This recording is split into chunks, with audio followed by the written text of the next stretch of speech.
वह औरत ऑक्सीजन निकाल देती है। वह तड़पने लगता है, एकदम सांस ऊपर नीचे होने लगती है और वह ऑक्सीजन निकाल कर भाग जाती है। उधर नर्स देखती है वह आदमी सांस ऊपर नीचे कर रहा है, फटाफट जाती है उसके सामने, देखती हैं तो उसका ऑक्सीजन निकला हुआ होता है। फटाफट उसको ऑक्सीजन लगाती हैं, डॉक्टर को बुलाती हैं। डॉक्टर चेक करता है और देखता है कि ये तो ऑक्सीजन निकला हुआ था, आखिर इसका ऑक्सीजन निकाला किसने। दोस्तों, यह कहानी बहुत ही दर्द भरी कहानी है। यह एक सच्ची घटना है। आप लोग वीडियो को पूरा सुनिएगा तभी समझ में आएगा। दोस्तों, मैं संजय कुमार एक नई कहानी के साथ आप लोगों के सामने उपस्थित हुआ हूँ। एक लड़का होता है जिसका नाम सुजीत होता है। वह पढ़ने लिखने में बहुत अच्छा होता है। वह 3 भाई होते हैं। तीनों भाइयों में वह मझला होता है। बड़ा भाई मुंबई में रहकर एक प्राइवेट नौकरी करता है और जो सुजीत होता है वह बीए की पढ़ाई करने के बाद बीएड की पढ़ाई करता है और बीएड करने के बाद वह फॉर्म निकलता है बीएड की और वह उसमें भरता है और वह पास हो जाता है, टीचर बन जाता है। वह टीचर बनने के बाद अपना नौकरी करने लगता है। उसका छोटा भाई जो होता है वह भी बीए कर रहा होता है। बड़े भाई की शादी हो जाती है। वह मुंबई में प्राइवेट नौकरी करता है। इधर सुजीत टीचर बन जाता है तो उसके माता पिता सोचते हैं अब इनकी भी शादी कर दिया जाए। सुजीत के लिए तमाम रिश्ते आते हैं। अब टीचर तो बन ही गए थे, एक न एक रिश्ते आ रहे थे, लेकिन वह शादी कह रहे थे कि हम शादी करेंगे भाई, लड़की सुंदर हो, सुशील हो, हमारे घर को चला सके, तभी हम शादी करेंगे। और एक आदमी आए, बोले लड़की बहुत सुंदर है, उसके घर वाले भी सुंदर हैं, सही हैं, एकदम संस्कार वाले हैं, आप उनसे शादी कर सकते हैं। तो सुजीत जाता है, लड़की देखता है, लड़की पसंद आ जाती है और लड़की को लड़का पसंद आ जाता है। दोनों की शादी धूमधाम से हो जाती है और लड़की का नाम होता है अंशिका। अंशिका ही बहुत खूबसूरत होती है, वह भी बहुत सुंदर होती है और वह भी पढ़ी लिखी होती है।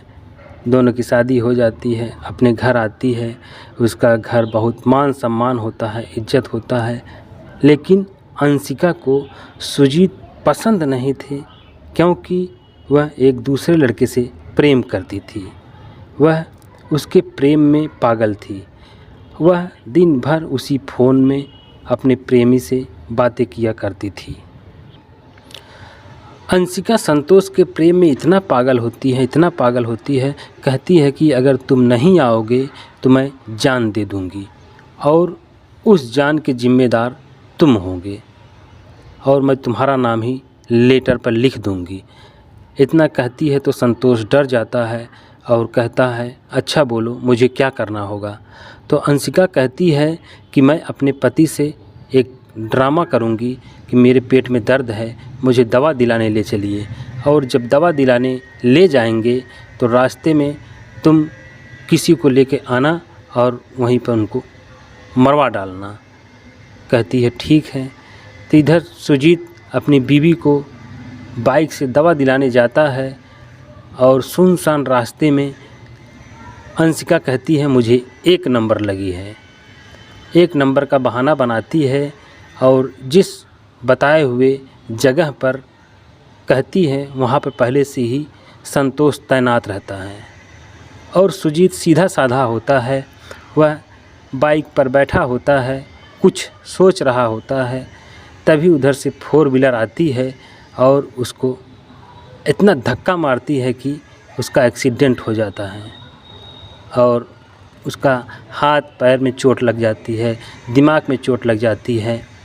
और तब तक वह निकल कर आती है अंशिका और ड्रामा करने लगती है कि मेरे पति का किसने एक्सीडेंट किया, क्या हो गया मेरे पति को। वहीं रोने लगती है, चिल्लाने लगती है और गांव के लोग जुटते हैं। सभी लोग सुजीत को हॉस्पिटल ले जाते हैं, वहां पर उसको एडमिट करते हैं।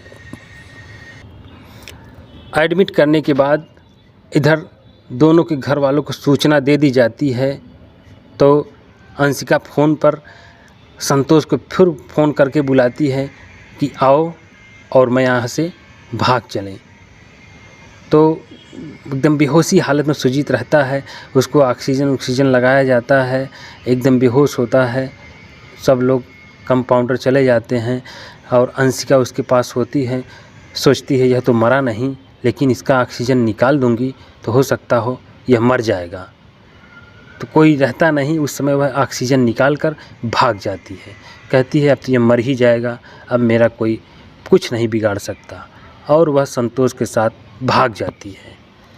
इधर सुजीत तड़पड़ाने लगता है, सांस ऊपर नीचे करने लगती है। उधर से नर्स जा रही होती है, देखती है यह मरीज ऐसा क्यों कर रहा है, देखती है तो उसका ऑक्सीजन निकला हुआ होता है। फटाफट उसको ऑक्सीजन लगाती है, SpO2 मशीन लगाती है और सब मशीनें लगाती हैं, जांच करती है, डॉक्टर को बुलाती है। डॉक्टर देखते हैं, सब कुछ सामान्य होता है। तो सबको पता चलता है कि इसके साथ जो लेडीज़ थी वो कहाँ गई। कोई कुछ बता ही नहीं पाता, किसी को कोई जानकारी ही नहीं थी। दोनों के घर वाले आते हैं और उसका इलाज करवाते हैं, लेकिन लड़की को ढूंढते हैं, उसका पता नहीं चलता। वह वहाँ से भाग जाती है और संतोष से वह प्रेम करती है, शादी कर लेती है। यह शादी नहीं होती है। उधर संतोष एक किसी और के लड़के के चक्कर में पड़ा रहता है, उससे भी बात करता है, इससे भी बात करता है, लेकिन अंशिका को यह बहुत बुरा लगता था। वह कहती थी कि मैं तो हूँ, क्यों उससे बात करते हो। लेकिन संतोष कहता है मेरी मर्जी, मैं चाहे जिससे बात करूँ, तुमसे कोई मतलब। वह कहती है नहीं, बात करना है तो सिर्फ मेरे से करो और किसी से नहीं करो। लेकिन संतोष उसको बुरी तरह मारता है, पीटता है, जलील करता है, कहता है कि मैं तुझसे शादी नहीं किया हूँ, तुमसे केवल प्रेम किया हूँ, और प्रेम किया हूँ मैं, प्रेम चाहे जिससे भी कर सकता हूँ, तुम मुझे रोक नहीं सकती। बहुत उसे मारता है, पीटता है, आखिर में उसे छोड़ देता है जब, तो वह चली जाती है और जा कर के मजदूरी करने लगती है। लगभग 6-7 साल बीत जाते हैं। वह इधर उधर मजदूरी करके अपना पेट पालती है। एक बार की बात है, सुजीत इधर ठीक ठाक हो जाता है और उसकी पोस्टिंग इस विद्यालय में होती है, जिस विद्यालय में एक नया भवन का निर्माण हो रहा था।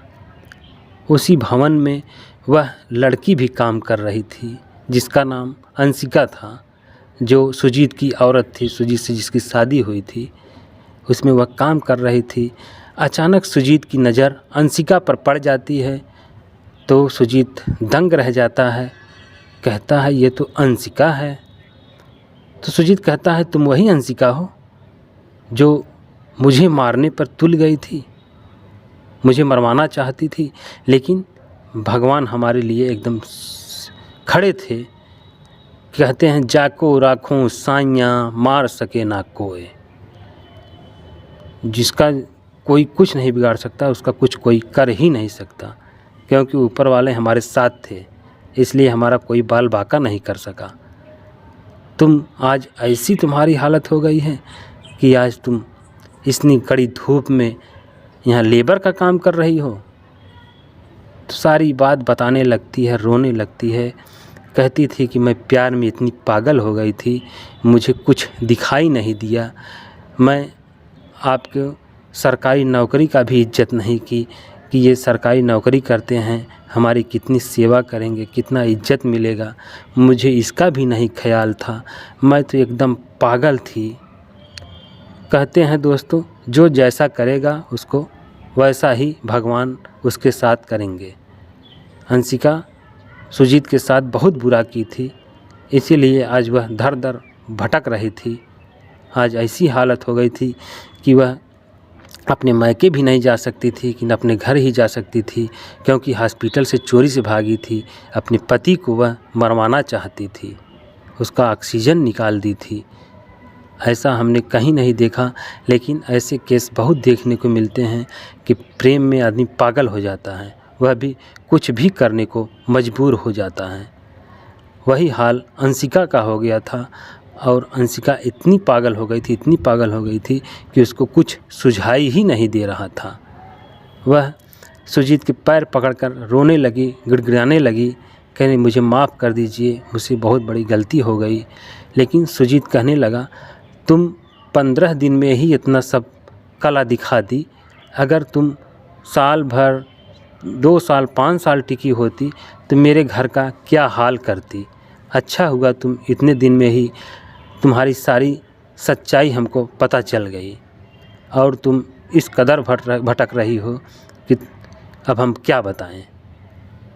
तो सुजीत कहा कि अब मैं तुम्हें नहीं अपना सकता, तुम जैसी करी हो वैसा फल भगवान तुम्हें ज़रूर देंगे।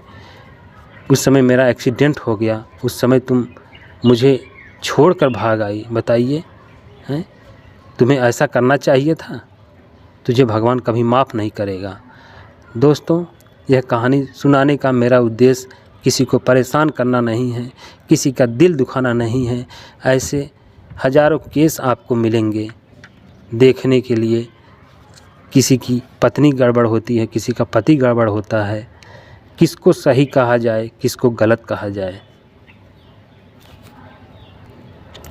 दोस्तों, कमेंट में आप लोग बताइएगा, क्या अंशिका सही की अपने पति के साथ, या सुजीत को अंशिका को अपना लेना चाहिए। आप लोग कमेंट बॉक्स में अपनी राय ज़रूर दीजिएगा। फिर मिलेंगे एक नई वीडियो के साथ, तब तक के लिए जय हिंद, जय भारत।